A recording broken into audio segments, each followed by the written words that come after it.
France 24 a censuré une partie du discours du président Touadéra et c'est flagrant.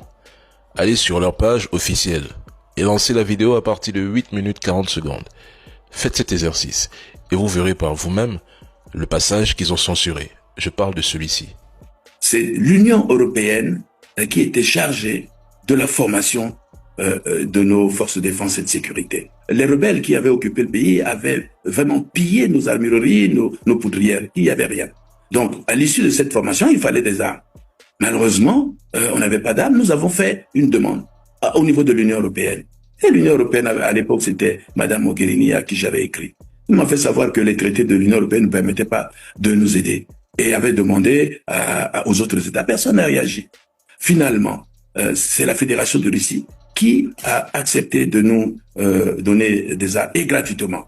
Nous avons fait appel à tout le monde, y compris à tous les États qui voudraient nous aider. Seul le Rwanda et la Fédération de Russie avaient répondu favorablement. Et j'allais oublier, même la France aussi, la France avait demandé de survol des avions de chasse pour faire peur aux rebelles. La France vit très mal le basculement de ses anciens soumis africains vers des partenaires comme la Russie ou la Chine. Pendant plus d'un demi-siècle, la France a exercé une influence quasi exclusive sur les affaires politiques, économiques et militaires de ses anciennes colonies. Les contrats miniers, les bases militaires permanentes, l'appui diplomatique à l'ONU et surtout une capacité d'ingérence directe via des opérations extérieures, des coopérants et des conseillers, tout ça c'était eux. Voir un pays de cette zone comme la RCA, le Mali, le Niger, le Burkina choisir la Russie, pour Paris c'est une humiliation diplomatique. Cela signifie que la France n'est plus la seule interlocutrice légitime et ça ne passe pas.